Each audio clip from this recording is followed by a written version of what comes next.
All right, this is going to be a pretty quick video here, and we're going to cover how to attach ammunition chute to an M60 machine gun. This is a question that comes up a lot. It's not as simple as one would think.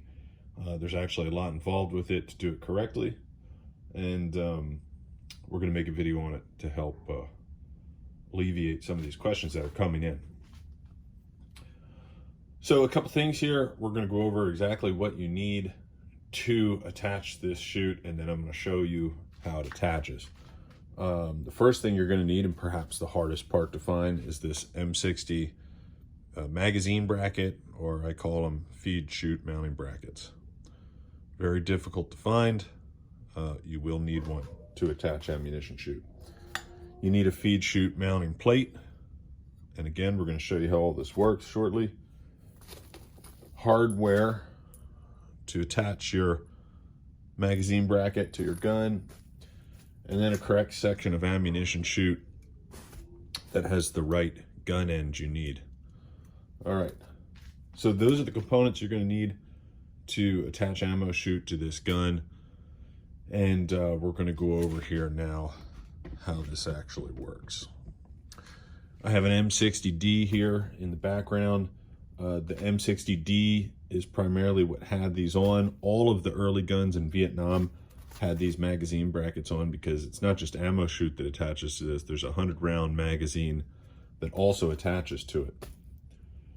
So they got rid of these for the ground guns pretty early on and started using an ammunition hanger.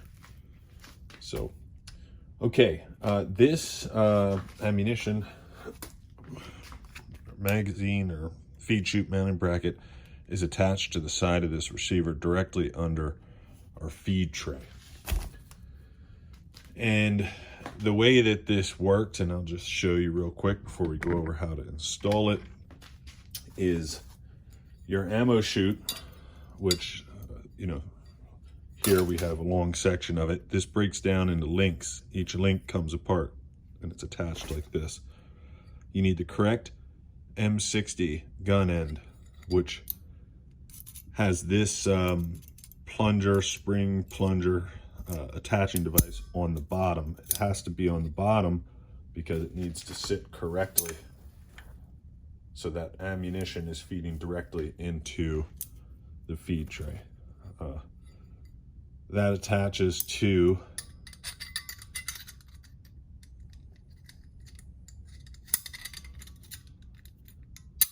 this feed chute mounting plate. And then the feed chute mounting plate goes directly into the bracket like that. It's held in place by these spring-loaded levers. It's also released that way.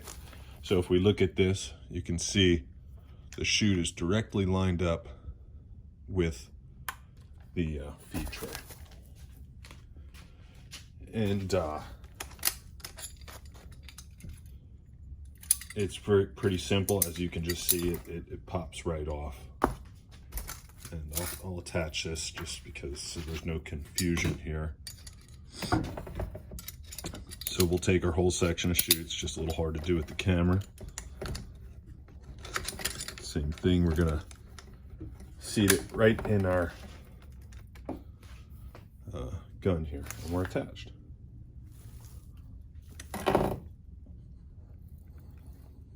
Same thing. To take this off, we just hit our quick release lever. It comes right off.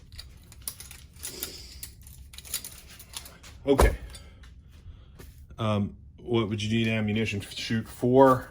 A lot of people like using the ammunition backpacks. A lot of people like setting this up like this in door gun configuration. There's a lot of different reasons, but it's nice having this set up. So you've seen now the components that are needed to set this up. Now let's just go over quickly how to do that. I have a back half here for a gun that we're building, and I'm going to use this just to show you here. So every machine gun has 4 holes here, okay? If it's a Rock Island Armory gun, it'll only have 2 open, and that's because the rails are different and it blocks them. But if you look at your gun, you'll see holes here.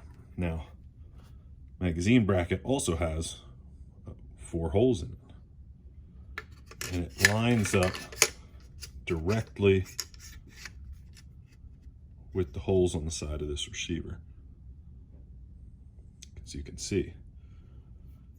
This is held in place a number of different ways. The original guns, they used rivets. They permanently mounted them with rivets.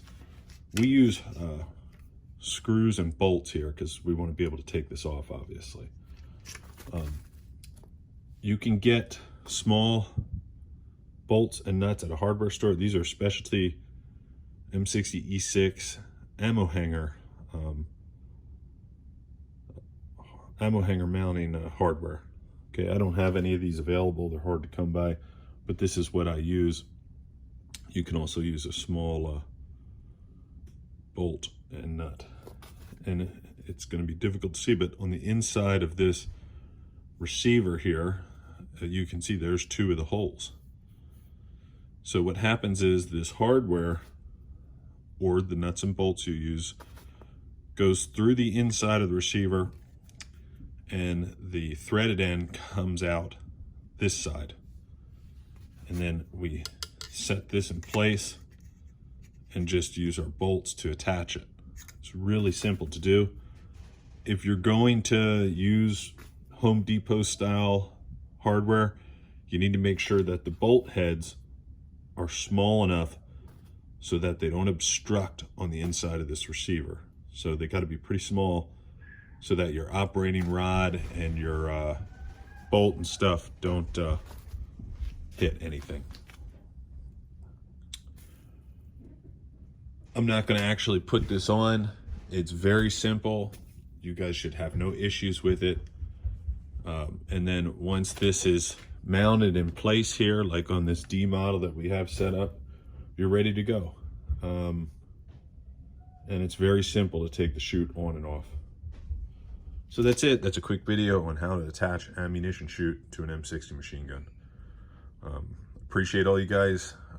Please check out our website, BeltFeds.com, if you need any M60 stuff.